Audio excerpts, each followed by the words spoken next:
You're already healing the fearful avoidant attachment style. You've watched all the things, you've read all the things, you understand so much, and yet you want to know how to actually heal it, but like on a deeper level, not the superficial, really well intended advice, just calm your nervous system and choose different in the moment.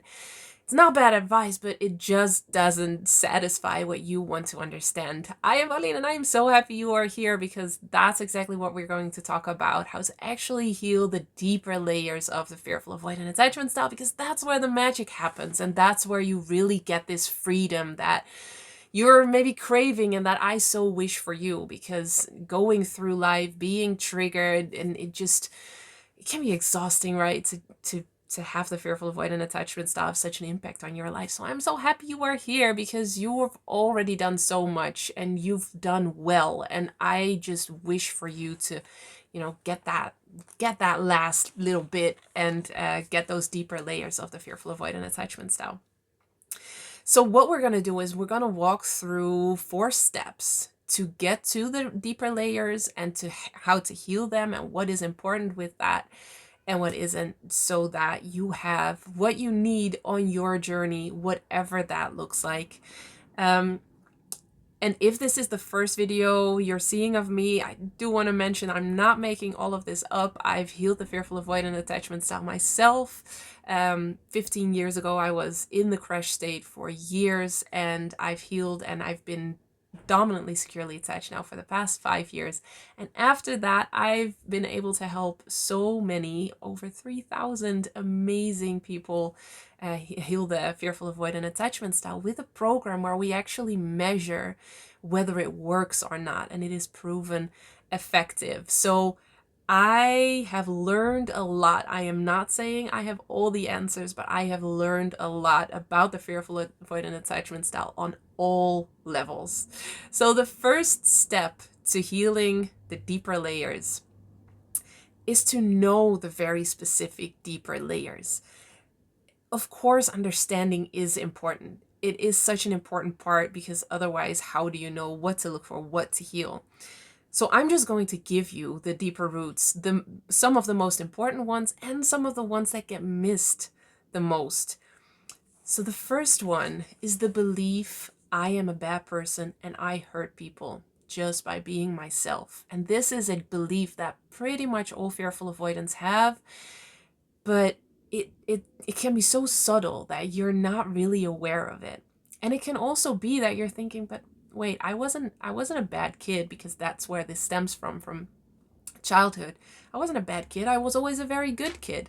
But you can still have this belief. It was just then the coping mechanism to be extra good and try to be perfect, as to not hurt other people. But the belief is, just by being myself, I could hurt other people. And what that looks like now when you're an adult, is that you put a lot of pressure on choices. For instance, in your relationship, I have to know this is the one. I have to be absolutely sure, because what if I find that out when, we're married or we have kids, and then we have to break up, and then I'll hurt them, and you don't want to do that. So there's like this really high morality, which actually causes you to also push people away, be very perfectionistic, and that makes it hard to really relax into relationships. So that's a very specific deeper root that can really help. When you've healed that, you'll feel so much more freedom. Then another important thing is guilt and shame. Out of all of the attachment styles, the fearful avoidant has the highest intensity of guilt and shame. So that is because a fearful avoidant parent uses guilt and shame to correct behavior, and most fearful avoidant parents actually even do that well intentioned. They just want to help you and want to prepare you for the real world, and they have no other tools at their disposal than emotional manipulation, which leads to guilt and shame. So making you responsible for their feelings, and for letting you take too much responsibility when you were younger, even though you weren't developmentally ready to even do that properly. And shaming, which means that they gave you the idea, the feeling that you were very different from others. And these two really drive a lot of the illogical behavior, which is not illogical if you understand the fear brain. But guilt and shame really underlie a lot of that. And that is just very important to address, because the fear brain, when you're a fearful avoidant, has a stronghold on you, which is not bad. It's not something to be scared of. It's just something to understand and know how to work with. But it uses guilt and shame in a specific way. And then there's also needing to feel fear to be safe. And this is such a paradox, right? You want to feel safe, and I think a lot of therapists assume that you want to feel safe, and there's not a lot holding you back from that. But when the fear brain is so dominantly present and operating, it wants you to stay fearful, because only then will you be hyper vigilant, will you be on, will you be predicting or being able to see what's coming. And that's all the fear brain wants. It's not concerned with you being happy or you relaxing or all the beautiful things. It just wants you to feel safe, and for that it needs you to feel fear and be anxious. And this is one that gets missed a lot, because you can heal so much, but if you don't address this deeper root right on, the fear brain will pull you back into fear every single time, and you keep digging at the things that it's making you fearful about. But that's not the problem. The problem is that it just wants you to feel fear about whatever. Could be in your life, could be in the world. And when you've healed that, it becomes so much easier to feel happy, to feel relaxed and present, and actually trust and enjoy life. So that's an important root too. Then the fear of anger and unpredictability. This is an important one, because pretty much all fearful avoidants have had either anger or unpredictability in their childhood, or both. And as long as you're scared of that, it informs your decisions, it informs your feelings, your beliefs, pretty much everything. And I wish I could let you feel what it feels like to not be afraid of anger, to know that that's an emotion, and people can have that, and to just stand in the face of anger and not really feel anything, knowing that that's them and you're safe either way. And also being okay with unpredictability, because the other side of that is wanting to control everything, and that's not possible and therefore very exhausting. So that's an important root too. And then feeling powerless and worthless. And feeling powerless is important because a lot of people think that when you feel powerless, that means you don't think you have the capability to get out of the situation you're in. So you're healing the fearful avoidant attachment style, and you're feeling powerless. So that must mean you feel like you don't have the skills or the capabilities to heal and to know what to say in certain situations. And so they teach you those skills, whereas that's probably not going on for you. But what is going on is that you were actually trained to be powerless by a fearful avoidant parent who saw your power as threatening to their control. They wanted control, and you being powerful will make them feel out of control. And so it's not a matter of skills and capability. It's a matter of you normalizing the feeling of being powerful, allowing yourself to feel powerful, be feeling safe being powerful. And until you heal that deeper root, you will always feel like a victim. There's nothing wrong with that. No judgment. I don't want you to judge yourself in any way. But you will always revert back to feeling like a victim, and all of it feeling so overwhelming, and life feeling so overwhelming. That is not your character. It's not who you are. It's just a consequence of how a fearful avoidant parent parents. And unless you address that, it becomes really hard, and it becomes such a struggle to really heal this attachment style. And then the fear of connection, which is actually one of the core ones. If you generalize, you would say that anxious preoccupied has a fear of abandonment, dismissive avoidant has a fear of commitment. And fearful avoidant has a fear of connection, which is distinctly different from the other two. It's not that you just have both of those and that's it. It's that you are not necessarily afraid to be in a relationship. You want to be in a relationship. It's not that you're really afraid of commitment, but you are really afraid of surrendering to the relationship, actually trusting, being close, letting somebody come close, and being vulnerable. Those are the things you're really scared of. And this fear of connection, it's not something I've seen or heard about anywhere else. It just gets missed a lot by, I think, also by therapists. And that leads to you also not receiving all the beautiful things that connection can bring, feeling supported, feeling loved, feeling taken care of, because you still see relationships as a place to perform, or a place that could be potentially threatening, and trying to figure out the right thing to say, the right thing to do to not create an unsafe situation. So that fear of connection definitely is a deeper root that needs to be addressed. And then you have these deeper layers, these deeper roots that, if you address them, if you heal them, will make such a difference in how you feel and how you experience life and relationships.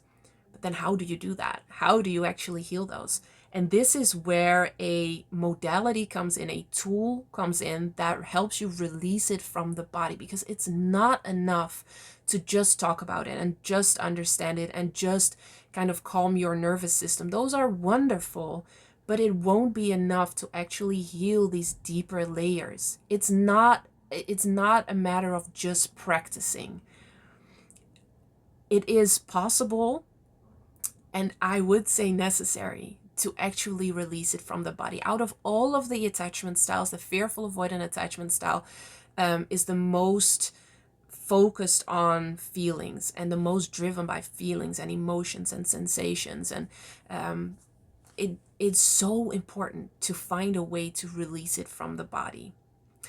And there are different modalities that could do that. There are different tools. EMDR can do that. There's somatic therapy. And those can really yield results. The tool I used is EFT, the emotional freedom technique. And there are several reasons why I love that tool. I will make a whole video on that. Because it fits the fearful avoidant attachment style so well. But one of the things that I love the most is that you can use it yourself, which with, for instance, EMDR is just, it's harder to do that yourself at home. And I know you want to heal and you're willing to put energy into that. And then it's so satisfying to have a tool that takes 5 minutes to master. That's what they say, 5 minutes to master, or 5 minutes to learn, a lifetime to master, sorry. So it takes 5 minutes to learn, and you can use it yourself and you will see progress. And that's just really satisfying, because in those moments that you need it, you won't always have access to your therapist. And I want you to have a tool that you can use at home in the moment that you want it and need it. And EFT, even just for that, is very powerful. But it's a very powerful tool all around, because it really can release stored trauma from your body, from your energy system, which then it causes it to just be gone. And that is such a difference with practicing new behavior, practicing new things, and calming your nervous system. You could calm your nervous system in the moment, but when the triggers are still there, when the stored trauma is still there in your body, you will have to keep calming your nervous system down again and again and again and again, and choose different again and again and again. And it will help, but it can be very slow. And I just want you to be able to go faster than that. So EFT is an amazing tool, and I have multiple videos in where I actually take you through a whole exercise where you heal. I have a video on how to heal a trigger, a fearful avoidant trigger, in 21 days. So please watch that too, because it shows you how to exactly use that tool in different steps. So if EFT is not your cup of tea, By the way, if you've used it and it didn't work for you, please don't completely dismiss it, because it is so versatile. You can use it in so many different ways. And what I see a lot is that when it hasn't worked for you before, you just haven't found the way that it works for you. But even if it isn't your cup of tea, then find a modality to release it from your body, because that is very important to get to those deeper layers. Then step 3 is know how to work through resistance and relapses. Those are a part of the healing journey. They're not fun. They're not, if we could just skip those, that would be amazing. But usually we can't. But we can't make it easier and make it go faster if we understand what is causing the resistance and is causing the relapses. There are multiple things that play into that. But 2 that I really want to mention is, first of all, the need to feel bad. Pretty much all fearful avoidants feel this need to feel bad, which is caused by a fearful avoidant parent wanting to parent you and correct your behavior by you feeling bad. They believe, and therefore you now also believe, that you won't improve or change when you don't feel bad about yourself. I remember my dad actually just saying that to me. Well, you need to feel bad about this, which leads to more guilt and more shame. But also that needing to feel bad is something that your fear brain pulls you back to again and again, because it just feels safer. If you're not quite sure what you're doing wrong, if you're doing something wrong, oh, I'll just feel bad just in case. And also, if I don't feel bad, I don't improve. And I don't like where I am right now, so I need to feel bad so that I improve, which is not true. But that's fear brain logic. And then also needing to solve a problem, to be perfect before you can allow good things. You want to work really hard, and that is a good thing. That is a beautiful thing.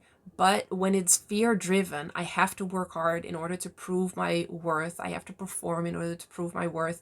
Healing can become almost like a way to keep you in that loop of proving and performing, which leads to you not getting to a place of actually being healed, but just putting so much energy into healing and working really hard. And unless that gets addressed, you'll stay on that hamster wheel and not really get to that place of being healed. And I so want you to get to that place of being healed. And then the 4th step is to install a new identity or a new reality. And this is something I found out well into my journey, where I had healed so much trauma, and there were so much less triggers. I was triggered so much less throughout the day. So I was doing so much better. But anytime I would run into something, I wouldn't feel the way I wanted to feel, or I just wanted to get to another feeling or another place, I would dig for what is the trauma that is causing this. And I would dig to through all my memories, like what should I release? What should I still heal? And what I missed was that the other side of healing is also installing something new. So releasing and healing a lot is like cleaning a house. You want to clean the house, but when you don't put in new furniture and decorate it, it won't feel like a home, right? You're not going to decorate in a very dirty house. So you do want to clean it first. That's very important, but then you want to decorate it. And so once I realized that I would also need to kind of install a new identity, I'd released all of so much trauma that I thought was me, was my identity. So now who was I? And that was kind of freaking out my fear brain. Like, where are we going with all this healing? And is it safe? And what is it going to look like? And as soon as I created a very clear picture of what my new reality would look like, my fear brain calmed down, and it became so much easier to get to there. And so installing a new reality can really fast track your healing journey. And it also takes you from neutral, where healing trauma can get you to actually feeling amazing and creating just a life that you can't even imagine. And the way I did that was with obsessive saturation. So I had heard about positive thinking and affirmations, and it never really worked because my fear brain was saying, "What are you doing? This doesn't work." Or I read you have to write down what you want and then let it go. And the thing is, with the fearful avoidant attachment style, your brain is trained in such an amazing way, and it has obsessive tendencies, and that is not bad. Everybody who is successful in whatever way, athletes, business, in whatever way, they have an obsessive tendency. So that's not a bad thing. But when it's not fear driven anymore, you wanna point it to something that actually serves you. And so what I started doing was just obsessively, instead of obsessively worrying about things, obsessively saturating what I wanted. And it was so interesting because I uncovered more reasons why that would feel unsafe or kind of like blocks towards it. And I could release those and heal those, and all of a sudden it would feel normal. And that's when it got mirrored back to me in my experience. That's when it came into my life.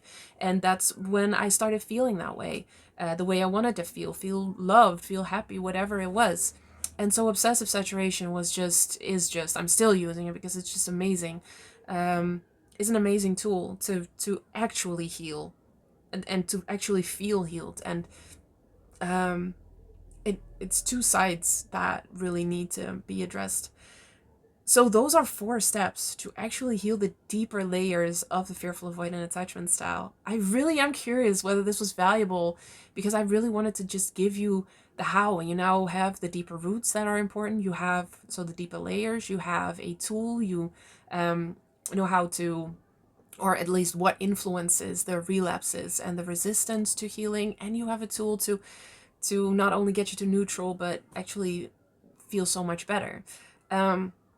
So let me know whether that was valuable. And I really wanted to make this video just to help you on your journey, whatever that journey may be. And if you want help with that, I would be so honored to help you and to guide you with Healed and Happy, which is my program fully hyper specialized in the fearful avoidant attachment style and all its counterintuitive ways and paradoxes in the healing journey.